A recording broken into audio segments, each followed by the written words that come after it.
Hello, everybody, and welcome to the No Nonsense preview.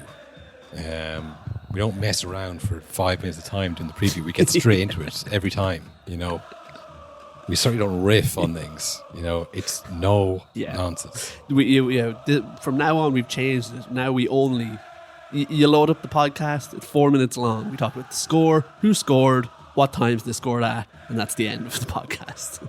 That genuinely was like the thought process when we named it the No Nonsense podcast. Like, forget the stats because we don't know what they mean. Forget the analysis and insight because we've none of that. Let's just give them what we think. And it turned out to be a very short episode, so we had to kind of fill it with actual nonsense. And here we are. Yeah, it turns out that the nonsense, like the stats and stuff, it's mostly just time filler. Yeah, that's why all of these podcasts, and that's what punditry is. You've got hours to kill on TV. I mean, it's the opposite of slang. Usually, slang starts off ironic and becomes part of your vernacular. Or this started off serious, and now the no nonsense has become actually an ironic title where it's mostly nonsense. Yeah, it's. I tell you, being called a no nonsense podcast killed our growth. Very confusing, I'd say, for people. Yeah, we should put no nonsense podcast. Football, parentheses, joking, close parentheses. Maybe that will get us high on the SEO. Yeah. But until we figure out how to break the system, break into the matrix, because that's right, we're trying to get in the matrix, not out of us. We're trying to please let us in, hook us up to the money holes. In the matrix is where the money is. Yeah, of course. You want to be like the guy, the Italian guy in the Matrix. He was in The Sopranos. What was his name? I know the dude. I forget the actor. He wanted to get back in and have a good life. That's what we're trying to do. We are going to give you a little preview here of the bonus episode, the Ultra-only episode. The Ultras know about it. Maybe you don't. If you do want to know about it, there's a link in the description of this episode. Click on that. Join the fun. Mm-hmm. That's where you get a lot of the Euros episodes come up this summer as well. I mean, maybe you might think this is the end of it now after Champions League. It's not. We have the Euros coming up, but for this episode we're talking Conference League and we're doing a preview of the Champions League between Dortmund and Real Madrid. So listen to a bit of this and let us know what you think. Yeah.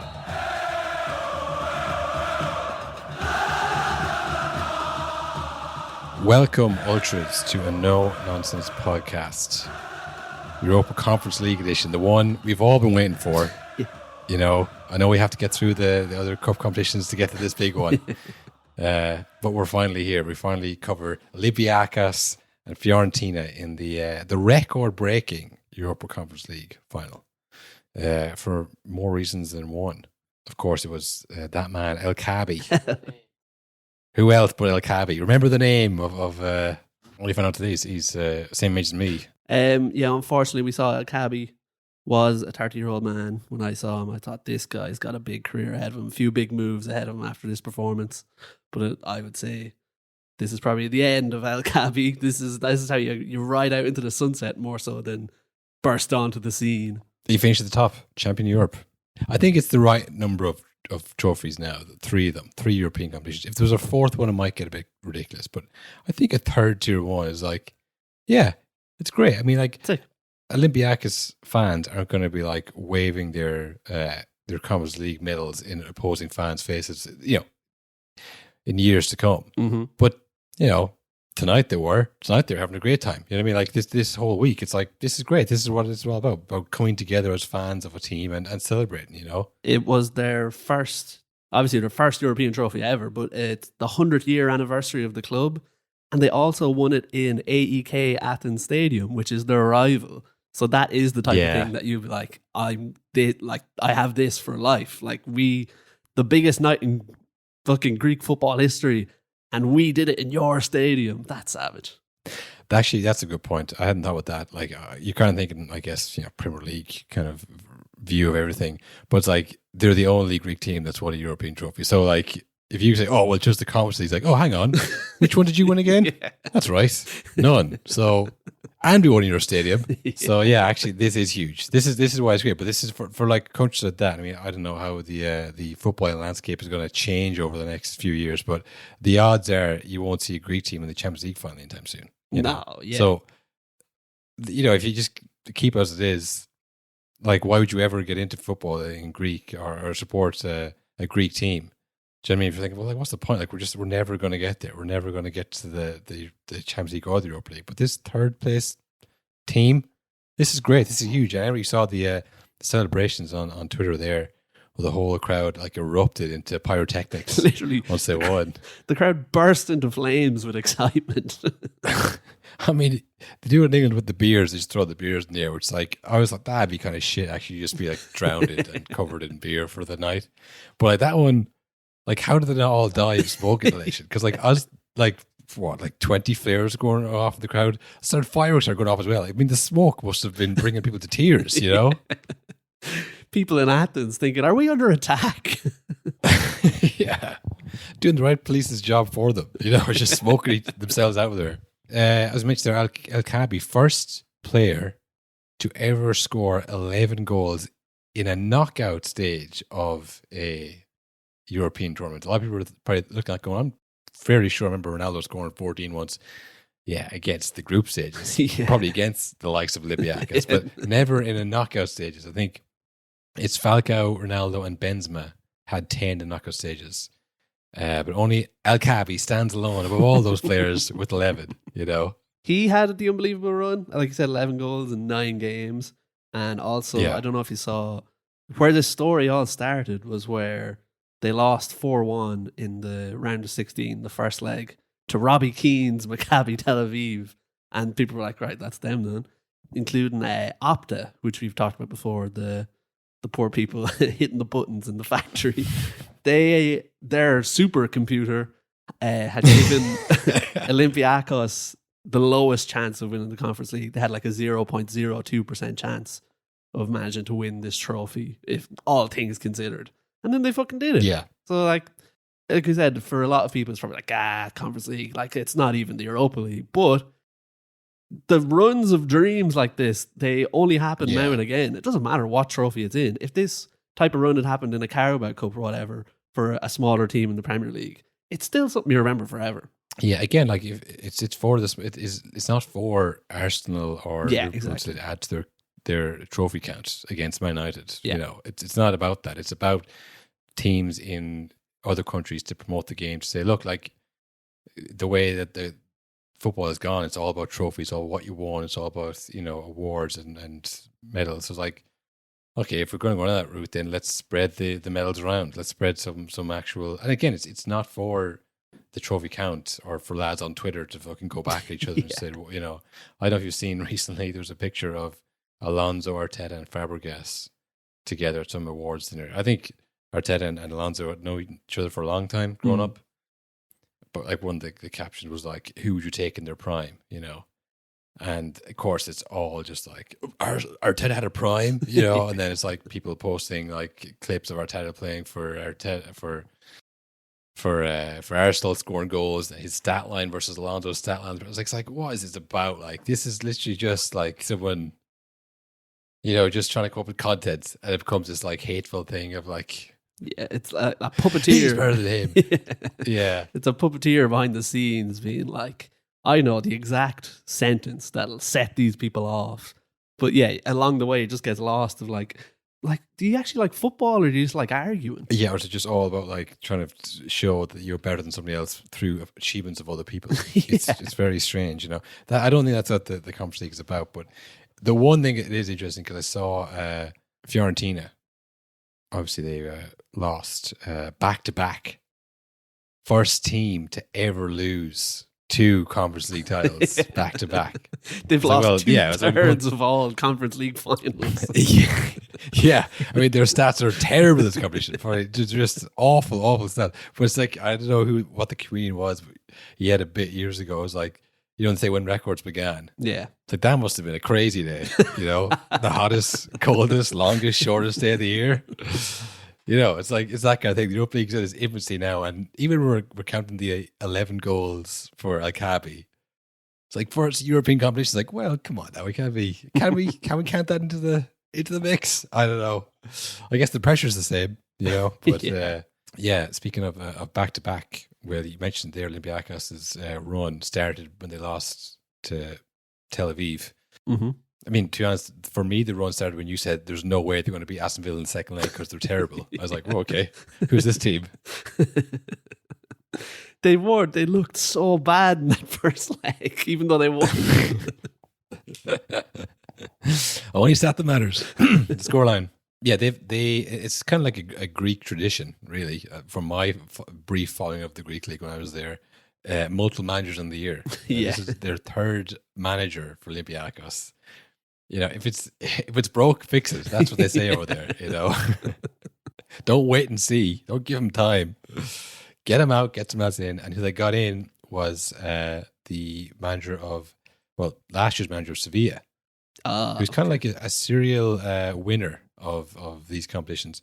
He came in to Sevilla last year in February to replace a manager who was sacked, and then they went on and they won the Europa League. And this year he came in March, and then he was then by October I think he was sacked again. Didn't even last a year. Like, wait a minute, this guy isn't that good a manager, but he gets you up for the cup, Yeah. So Olympiacos shrewdly appointed him in February this year, and he's brought them again European glories. He's gone back to back, 2 European trophies back to back. He's only 2 off the Mourinho record to get that tattoo on his arm, just like Mourinho. I mean, this is where it's such a strange thing of like, it's a competition designed to give these clubs the biggest nights in their entire history, while also being like a stepping stone to a Europa League club. Nearly, it's so bizarre that like for managers, if you get a good run in the Conference League, you're going to be hot shit at the end of it. Really, if you win it, and you could go anywhere. Yeah, it'll last for a bit, Like I say, he took over the second leg of that Maccabi Tel Aviv. Yeah, Maccabi Tel Aviv game. He overturned the 4-1 defeat. It was 6-1. Not good for Robbie Keane, also. No, but he's Jose Luis Mendilibar. That's who it was, and he's riding a high and beautiful wave. We'll see how long he lasts next season in the Greek league. They don't take kindly to losers over there. Yeah. But again, he might end up at somewhere near you. So yeah, I mean, overall the game was a bit of a it was a kind of the final that you'd expect, I guess. We've been blessed with finals over the last year or two, it feels like, where this is like what an actual knockout tournament final really is like generally. Normally we've gotten a few thrillers over the last few years, but yeah, back to the 90 minutes of 0-0, and then I don't know, maybe we can snatch a goal here somewhere. Snatch it in the end. What was it? It wasn't 8. It was after full time. Was it? In extra time. It was in like the 115th minute, something like that. Yeah, it was. But that's a lot of times how finals are won. Because it's just like you don't want to commit too much. Yeah. I think they had 12 shots, Fiorentina, and only 5 on target or something like that after 90 minutes. So a bit of a Greek tragedy for themselves, like just, really nervous shots and bad shots. It's like, George, please go in, It's just like. But again, now they're thinking we don't lose the final again. They say you got to lose them to win one, but I mean, they seemed quite nervous, seemed quite kind of rushed. But were you surprised that Fiorentina didn't boo Stefan Jovetic? It was the talk of the town. The Jovetic derby I saw written many places. Because I heard it, it's one of those games that you're half going to watch it. You're on your phone a little bit and you watch it. And then I knew they played Fiorentina years ago. I heard Stefan Jovetic is like, what the? He's hardly still there, is he? Where did he go after City? Ripping it up in the Greek league with I think like 4 goals in the league or something like that. So he's a European champion now. Champion in Europe. Mm-hmm. Speaking of, I guess managerial successes, Jose Mourinho is off to Fenerbahce. A match made in heaven or hell, depending on if you're in that league. He is going to be an absolute terror over there, I think. It's mad to see a manager have a kind of player's career path. Yeah. Isn't it?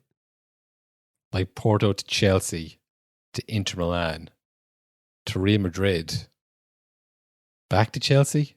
Yeah. Man United, Spurs in between. Sorry, to Man United. After Chelsea, Man United, then Spurs, then Roma. now Turkey. It's like that make that you like if you gave me that career path, it's like guess the player. I'm like, who was that? That wasn't Robin. Was it Falcao? Who? Turkey. It's like you like sometimes they get like a lot of smaller jobs in quick succession. Yeah. They'll go like big job, big job, big job, smaller, big job, bigger job, and then Turkey. It's like that is just. I saw people like be like, that's mad. It's not too long ago he won the Conference League with Roma and he was in the Europa League final. But then I was thinking, yeah, but everyone else seems to have forgotten that he also chased the ref into the car park after the Europa League final. And I think from then on, Roma were probably like, we have to get rid of this lunatic.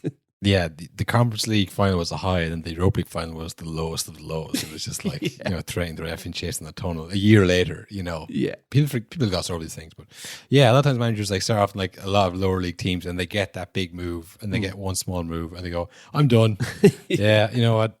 Forget this. I'm not going. They don't go to new club, and keep trying to keep it going. And then for most managers now, if the only offers were for Mourinho were Turkey, they go, no, don't think so. Seems a bit violent. Seems a bit crazy over there. And I am a millionaire, so I'm not going to bother with that. But yeah, he's going on like a player would like, I've got more in me. I want to play one more year. So he loves it. You have to say he loves the management. Yeah, and like he does love that. Like I think he'll really enjoy it over there, where it's just like raucous atmospheres and scandal and fucking chaos every game. He's gonna love that. It was the Turkish league where the ref got kicked in the head by the owner. Yes, right? and where one of the club owners walked onto the pitch with the gun. Again, Mourinho's going to be right in there. He'll be in the mix. He'll be trying to take the gun out of the guy's pocket. I think he'll love it, or after 3 months he'll be giving out about like, this is the most unprofessional setup. This is a joke, and I'm leaving. Depends on if he's winning or losing. Yeah, well, there's always a subtext to what he's actually saying, But there's one clause in his contract that might get him out of Turkey earlier than he might want, or than I guess Fenerbahce might want. If he gets the Portugal national job, yes, he can leave for free. If I was the Portugal FA, I'd probably wait for Ronaldo to retire before I gave him that job. Yeah, it just seems like trouble having two of them. The two of them in the same room, on the same team, I just don't think that's going to work. Two egos colliding there. Well, it could go either way, because you could have two egos colliding and it'll be chaos, or they'll get along really well and it's just a disaster for everyone else. They're like, why can't you be more like Ronaldo? And Ronaldo's like, yeah. No, I think he'd bench Ronaldo to prove a point. No one's bigger than me. I mean, the team, but also Portugal me. Or whatever. Or what team is this? Sorry, Portugal, the country. Yes, my country, yeah. I think he'd do, or if he does take the Portugal job and Ronaldo's not there, he'll do it to Rafael Leão. Like, you're not getting called up. Do it to someone. You're out. The biggest guy in prison. Is that what you do? First day of prison, you bench the biggest guy on the 5-star team. Yeah, I think that's kind of his MO. It's like show that he's the big dog. What else do we have then? We had some Premier League managerial merry-go-round news, well, didn't we? Yeah, we have a new bald fraud has entered the fray. Yeah, this is hilarious. Honestly, like it's insane. Chelsea's new manager confirmed as Enzo Maresca, the Leicester manager at the moment, and he looks exactly like you would think a football manager called Enzo Maresca looks like. Yeah, he is bald. He's got a grey beard. He looks like Ten Hag. He looks like Pep. He looked like, I think 4 of the traditional top 6 clubs now have a bald manager, and also 4 of the top 6 clubs have a manager who used to work with or is Pep. Yeah, it's that's aura right there, my friend. Yeah, genuinely, like I think at least 5% of the decision to hire this man was based on Todd Bowley seeing him, going, that guy looks like a good manager. That guy, I don't know what it is about him, but they're like Enzo Maresca, the name, and he's like, look at him. He knows football, but at the back of his mind, he's thinking he's bald. Yeah, it's like the way there used to be so many Scottish managers in the Premier League because of Alex Ferguson. Like that, exactly. There's hardly any now. There's David Moyes who's just been sacked again. Like there used to be Alex McLeish.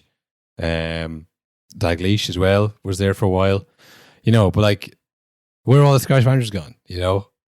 Like it's not impacted. Now it's like it's foreign, well-dressed bald men. It's like, I think I want to go with him. I don't know why, but I just like, owners of football clubs just routinely do the stupidest things. It's like, surely there's something that I don't know what's going on here. It can't be as simple as that he's bald. But more often than not, it turns out, I think that's what it was. Look, obviously he won the championship with Leicester, and I haven't watched the other games, but like, there's no way he's getting the Chelsea job if he has a full head of hair and he's English. No, there's no chance. If his name is like, I don't know. We're getting dangerously close to Sam Allardyce territory, Sam Allardyce territory. Yeah, we actually are, yeah. But the opposite, Maybe he was right all along. But it's mad because, again, like you said, yes, he's been promoted from the Championship, a notoriously hard league to win. But I would say Leicester probably had like the highest wages in the history of the Championship, if I was to hazard a guess. Because like, it's a lot of them are Premier League players that like they didn't leave, they stuck with the club. But it's just mad to go this whole thing of like hiring from the Championship for the biggest clubs.